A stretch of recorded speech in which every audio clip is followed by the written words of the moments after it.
Hi everyone, my capstone will be discussing what makes silicone so effective in plastic surgery.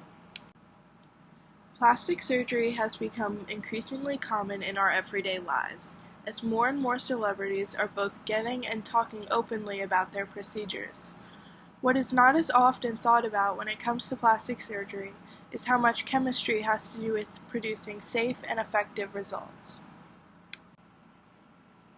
Have you ever wondered what goes into people's bodies when they undergo plastic surgery?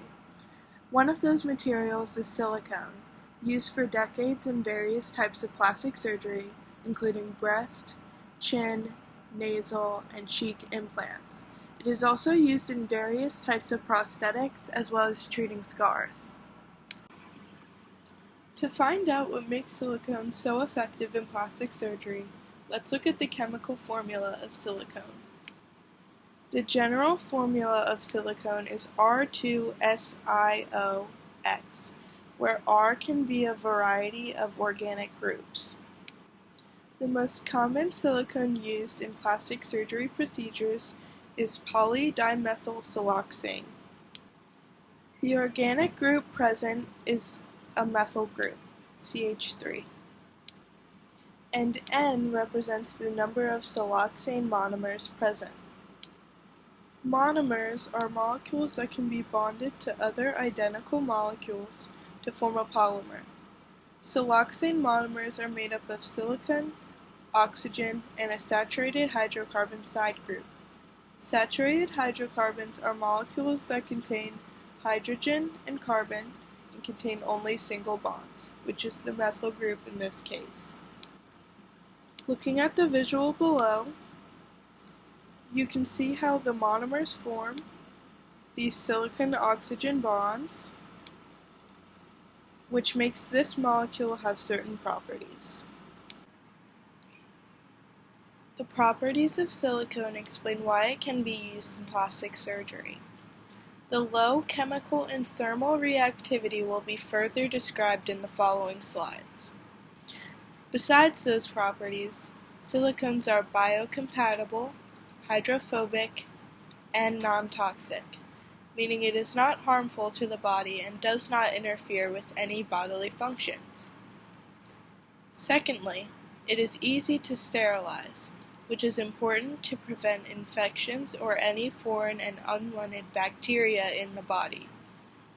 Most plastic surgery procedures are meant to last for an individual's lifetime, so it is vital that silicones are resistant to oxidation and weathering.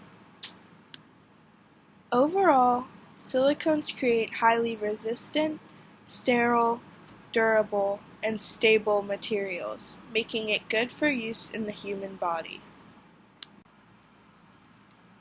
This semester, we have learned about chemically stable molecules. Chemically stable molecules have low reactivity. This means that it takes a lot of energy to alter the molecule and break the bonds of the molecule. What makes a molecule have this low reactivity is having full outermost electron shells. We have seen this concept throughout our entire course. An example of this is when we drew Lewis structures of molecules, showing how molecules form to have completed octets, or full outermost electron shells. Silicones have full outermost electron shells, meaning it is a chemically stable molecule.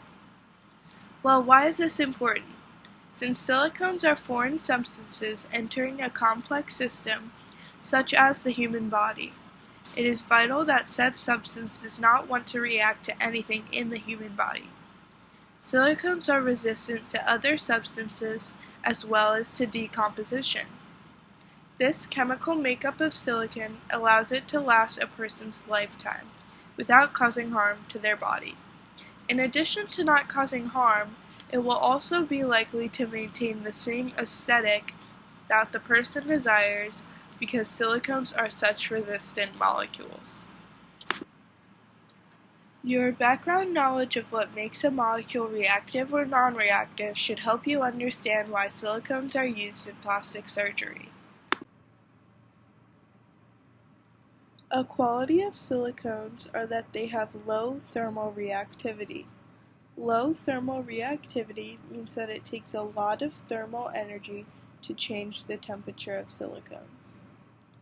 Thermodynamics is another in-class concept that can be used to understand why silicones are so effective in plastic surgery.